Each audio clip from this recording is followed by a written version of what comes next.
नमस्कार, public news times channel Shimla में आपका स्वागत है। राज्यपाल का अभिभाषण किस तरह से देखते हैं? देखिए गवर्नर एड्रेस आज हुआ, क्या कहेंगे सर? देखिए, आज बजट सेशन का गवर्नर एड्रेस से शुभारंभ हुआ है।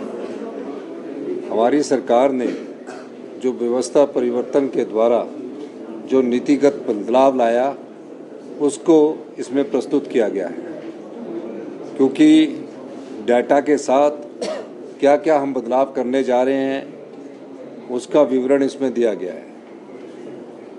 2 साल पहले जब शिक्षा के क्षेत्र में मैंने शिक्षा विभाग की बैठक ली थी, उस समय क्वालिटी एजुकेशन में हम 21वें स्थान पर थे देश में। असर का जो सर्वे हुआ, 2 साल में हमारी नीतियों में परिवर्तन हुआ। उन नीतियों के परिवर्तन के कारण आज हम पहले नंबर पर आए हैं। मेरा मानना है कि इस प्रदेश में जब हमारी सरकार ने सत्ता संभाली थी, ना क्वालिटी एजुकेशन थी, ना क्वालिटी हेल्थ सिस्टम है, ना पीने के पानी की क्वालिटी है और ना ही लाइट की भी क्वालिटी है। आर्थिक दुर्दशा में इस प्रदेश को भारतीय जनता पार्टी छोड़कर गई थी। 75,000 करोड़ का कर्ज था और तकरीबन 10,000 करोड़ की सरकारी कर्मचारी की लायबिलिटीज़ थी। भारतीय जनता पार्टी के समय हमें जीएसटी कंपनसेशन सेस जो था, जो 2017 से मिलना शुरू हुआ और 2022 में जून में बंद हो गया, वो 3200 करोड़ रुपए का था। भारतीय जनता पार्टी के समय जो राज्य को जो सेंट्रल स्टेट टैक्सेस के द्वारा रेवेन्यू डेफिसिट ग्रांट मिलती है, वो 2018-19 में जयराम जी के 20-21 में जयराम जी के समय में 10,000 करोड़ रुपया हुआ करती थी। आज इस वर्ष, इस वित्तीय वर्ष में वो 3200 करोड़ रुपया रह गया है। हमने सरकारी कर्मचारी और अधिकारियों को ओल्ड पेंशन स्कीम दी। भारतीय जनता पार्टी के द्वारा जो केंद्र की सरकार है, हमारी जो बोरोइंग की लिमिट है उसमें 1600 करोड़ रुपए की कटौती कर दी गई। ये सब फैसले हुए। जब हमारे पास जीएसटी लागू नहीं था तो हमें वैट के रूम में और एक्साइज के रूम में तकरीबन हर साल 3800 करोड़ रुपया आता था। आज हमें इंडस्ट्री को, जो बद्दी की इंडस्ट्रीज़ है, जहाँ से हमें तकरीबन 3,000 करोड़ रुपया आता था, आज वहाँ से हमें जीएसटी के रूप में सिर्फ 200 करोड़ रुपया या 250 करोड़ रुपया आ रहा है। अब वो जीएसटी कंपनसेशन सेस का 5 साल तो कंपनसेशन दे दिया, लेकिन जो आगे नुकसान है वो कैसे पूरा होगा? क्योंकि हम प्रोड्यूसर स्टेट है, हमारे कंज्यूमर कभी भी बढ़ नहीं सकते, हमारी जनसंख्या कभी बढ़ नहीं सकती। जीएसटी वहाँ लगता है जहाँ से कोई व्यक्ति कॉर्नफ्लेक्स खरीदता है, पॉपकॉर्न खरीदता है, वहाँ जीएसटी उसके, जहाँ से वो सामान खरीदता है वहाँ जीएसटी लग रहा है। ये मैंने छोटा सा उदाहरण दिया। अगर कोई पीने के पानी की बोतल हिमाचल में खरीदेगा तो उसको जीएसटी लगेगा। प्रोड्यूसर स्टेट हिमाचल प्रदेश है, हम कंज्यूमर स्टेट नहीं है और हमारी जनसंख्या 75 लाख है, कभी भी जीएसटी हमारा बढ़ेगा नहीं। लेकिन प्रोड्यूसर स्टेट के साथ कंज्यूमर स्टेट यूपी है, वहाँ की जनसंख्या 22 करोड़ है, उनको उसका फायदा हुआ है। हमने सारी व्यवस्था को 2 साल में सुचारू किया और मुझे खुशी इस बात की है जो हमने नीतिगत परिवर्तन किए, कानूनों में बदलाव किया और पहले दिन से मैं कह रहा था कि व्यवस्था परिवर्तन के माध्यम से हम आत्मनिर्भर बनेंगे और हम आत्मनिर्भर हिमाचल की ओर अग्रसर करने जा रहे हैं।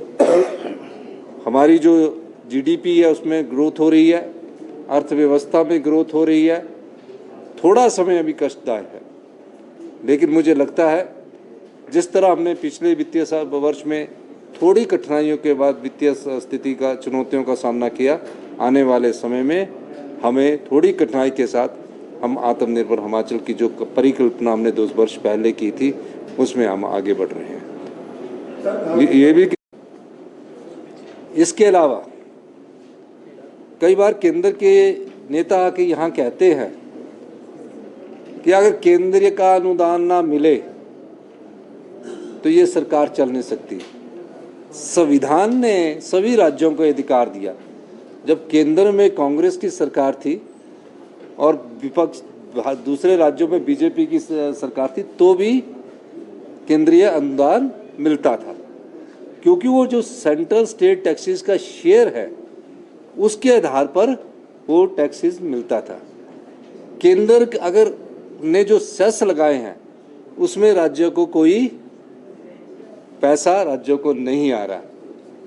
देश की जनता भी रही है, प्रदेश की जनता भी दे रही है। अब पेट्रोल और डीजल डलवाते हो तो वो जो सेस जाता है वो केंद्र सरकार की किट्टी में जाता है, उस सेस से हमें कोई हक नहीं मिलता। तो ये कहना है यहाँ भारतीय जनता पार्टी के नेताओं का आके कि ये केंद्र के अनुदान पर टिकी है, हम खैरात नहीं मान रहे। संविधान के दिए हुए अधिकारों का हम मांग करते हैं। हमारा अधिकार अभी ये है, जो एनपीएस कर्मचारियों का 9200 करोड़ के करीब, जिसमें सरकारी कर्मचारी जो एनपीएस से ओपीएस में आए उन्होंने जो ईपीएफ का अंशदान दिया 10%, वो तकरीबन 4000 करोड़, और उस अंशदान में जो सरकार का 14% का अंशदान होता है वो 5000 करोड़ रुपया जो केंद्र सरकार ने स्टॉक मार्केट में लगाया है, उसका इंस्टॉल वाइज तो हमारा पैसा वापस कर दे, वो तो हमारा पैसा है। हम तो सरकारी कर्मचारियों को ओल्ड पेंशन स्कीम दे रहे हैं। ये ठीक है कि यूपीएस की भी बात चल रही है। मैं ये कहना चाहता हूँ, इसके अलावा जब प्रदेश में इतिहास की सबसे बड़ी आपदा आई, उस आपदा में जो भारतीय जनता पार्टी प्रदेश की थी, जब ये प्रस्ताव आया कि आप प्रदेश की जनता के लिए एक प्रस्ताव पारित करें कि 23,000 घर जो बर्बाद हो गए हैं, आप इस आपदा में हिमाचल प्रदेश की सहायता करें। भारतीय जनता पार्टी ने उस समय उस प्रस्ताव का वॉकआउट किया। चर्चा कौन लाया था? चर्चा लाए थे भारतीय जनता पार्टी के लोग आपदा के समय। ये बात भी रही। फिर केंद्र की टीम ने हिमाचल प्रदेश सरकार में अपनी टीम भेजी, आपदा का आंकलन किया गया। आंकलन करने के बाद खुद ही 10,000 करोड़ का पीडीएनए बना, आज तक वो भी नहीं मिला। हमारे कई इश्यूज है, हम कोई गरीब प्रदेश नहीं है। हमारे प्रदेश की संपदा और हमारी जो जनता है वो सबसे अमीर संपदा वाली जनता के लोग हैं हमारी। अगर हमारी संपदा को गिना जाए तो पानी हमारे पास है। आज जितने बिजली प्रोजेक्ट और बिजली कंपनियां हैं, अगर आप पानी को देखा जाए हमारी संपदा के रूप में, उसी में हमारा अधिकार मिल जाए तो हमें किसी से कोई मांगने की कुछ जरूरत नहीं है। पानी रॉ मटेरियल है। एसजेवीएनएल जो हमारे पानी से आज 67,000 करोड़ की कंपनी होगी और राज्य का बजट सिर्फ 58,000 करोड़ रुपया है। कैसे बनी? वो इस तरह बनी कि जो पानी है वो बिजली पैदा करता है। पानी रॉ मटेरियल है, पानी का रेट कभी नहीं बढ़ेगा। पानी तो भगवान जितनी बर्फ गिराएगा उसमें बढ़ेगा।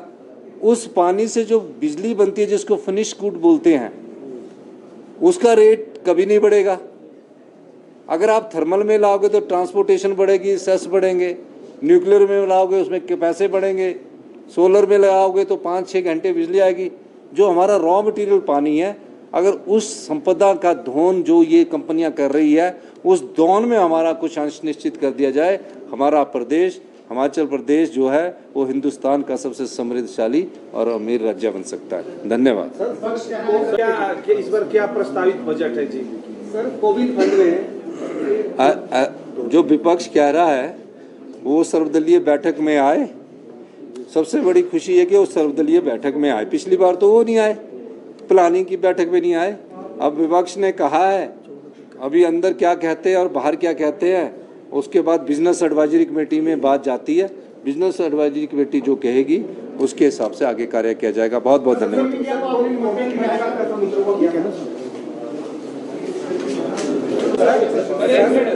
कोविड फंड में भी मंदिरों का पैसा गया था, अब आपत्ति क्यों हो रही है? नहीं, एक बात है, एक बोलते हैं कि मंदिरों में पैसा दिया था। मंदिरों का कोई पैसा सरकारी खजाने में नहीं आता, सरकारी ट्रेजरी में नहीं आता। मंदिरों की एसओपी बनी होती है कि ये खर्चा हम बिड्डों की मैरिज के लिए करेंगे। कोविड फंड में जयराम ठाकुर जी ने लिया 28 करोड़ रुपया, जयराम ठाकुर जी ने अपनी योजनाओं के लिए लिया। अब देखने की बात ये है, खुद करे तो पुण्य, हम करे तो पाप। खुद वो करते रहे, हमने कुछ नहीं कहा। हमने कहा जहाँ भी अनाथ बच्चा होता है उसकी जब तक सरकार के से अनुमोदन नहीं आता तो मंदिर से आपके कोई नियम नहीं है, डीसी की पावर है, उसमें इन्वॉल्व कर लीजिए। तो उसमें क्या फर्क पड़ा? वो शादी में विवाह में खर्च करते हैं, मकान बनाने में खर्च करते हैं, ये करें सड़कों पर खर्च करते हैं। तो ये चीज़ों को समझना चाहिए। वो मुख्यमंत्री रहे हैं, उन्हें इस बात का ध्यान रखना चाहिए कि हर चीज़ राजनीति से जुड़ी नहीं होती है।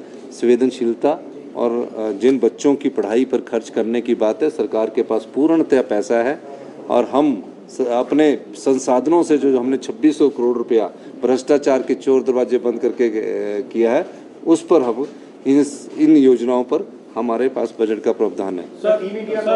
टीम इंडिया कल मैच बड़ा रोमांचक था और ये साल टीम इंडिया क्रिकेट के लिए बहुत अच्छा रहा। T20 का वर्ल्ड कप जीता, ये जीता। हमने उन्हें निमंत्रण दिया कि आपने काफ़ी देर दुबई में खेला है, हिमाचल की सुंदर वादियों में आए। हिमाचल नॉर्दर्न इंडिया का लंग्स है, ऑक्सीजन की प्रचुर मात्रा में, कुछ दिन आप आराम फरमाइए। सारा हॉस्पिटलिटी हिमाचल प्रदेश की सरकार करेगी। धन्यवाद।